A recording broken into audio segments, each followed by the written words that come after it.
Et salut à tous, bienvenue dans cette nouvelle vidéo. Aujourd'hui, je vous présente mon EDC de rando complet de A à Z.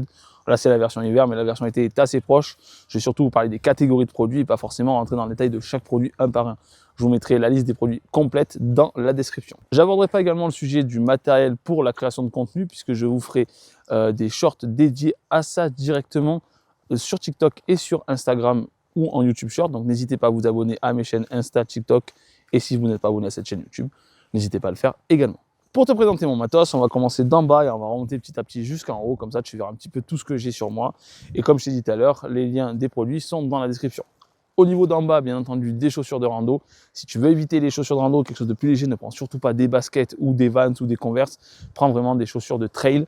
C'est plutôt des baskets qui sont faites pour courir en montagne, mais elles auront la même accroche qu'une chaussure de rando. Elles seront surtout plus légères. C'est un avantage. Par contre, elles sont un peu moins résistantes et généralement, elles te tiennent moins bien la cheville. Voilà, c'est à toi de voir ce que tu préfères. Ensuite, chaussettes, pareil, prends pas des chaussettes basiques, prends des vraies chaussettes de rando. De 1 pour l'amorti, de 2 pour la protection de ton pied et de 3 dans des périodes comme ça pour la protection face au froid. Ensuite, ne fais pas comme moi, là j'en ai pas mis, mais mets des guêtres. Les guêtres, donc ça se met au niveau des chaussures, ça remonte de là jusque là.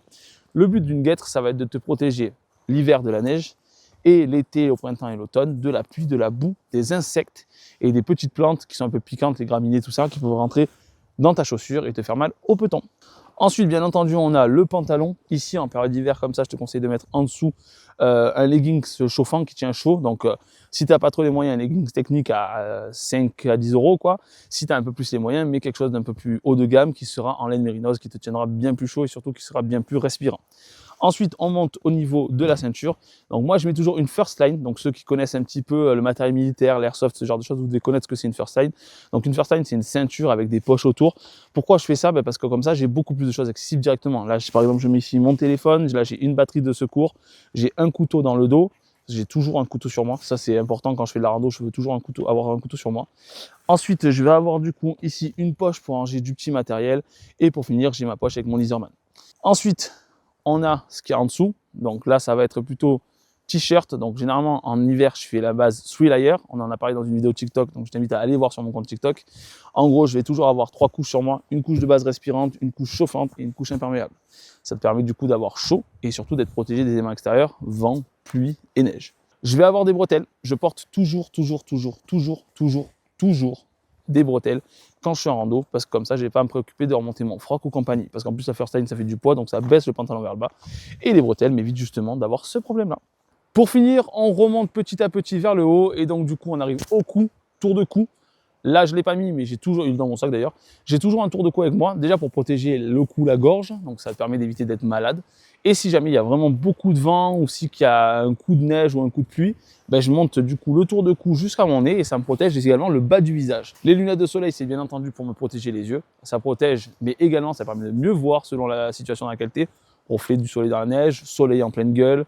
Les lunettes polarisées, c'est important, ça permet de voir également les petits détails que tu vois pas forcément si tu as des lunettes classiques. Donc pense à prendre des polarisés, ça peut être bien. Et pour finir, un couvre-chef. L'été sera plutôt de la casquette ou du bob pour protéger de la pluie, des petits trucs qui peuvent tomber, mais également et surtout du soleil. Et pour l'hiver, bien entendu, le bonnet qui me protège mes petites oreilles pour éviter d'avoir trop froid. Et après, on passe à derrière. Et pour l'arrière, bien entendu, un sac à dos. Il n'y a rien d'autre qui existe, à part peut-être des petites sacoches ou autres, mais nous, ce qu'on veut, c'est du sac à dos. Donc là, j'ai 3 sacs à dos. Donc je vais avoir un sac à dos très petit litrage pour les sorties d'une demi-journée ou de quelques heures. C'est celui que j'ai pris, par exemple, quand j'ai fait le training 15 km. Vous pouvez d'ailleurs retrouver la vidéo juste là. Ensuite, j'ai ce sac à dos là pour des sorties à la journée complète ou quand j'ai des sorties un petit peu spécifiques et j'ai besoin d'un peu plus de place. Et le dernier sac à dos que j'ai, c'est le gros Savota. Le gros Savota, c'est quand j'ai des sorties sur plusieurs jours, parce que là, j'aurai beaucoup plus de place sur les côtés et dessous. Vous pouvez accrocher ma tente, mon sac de couchage, mon matelas, etc. Voilà ce qui constitue mon EDC rando. Si cette vidéo t'a plu, n'hésite pas à liker, encore une fois, à t'abonner. Et je te donne rendez-vous la semaine prochaine, donc mercredi à 18 h, pour une nouvelle vidéo. Ciao les potes!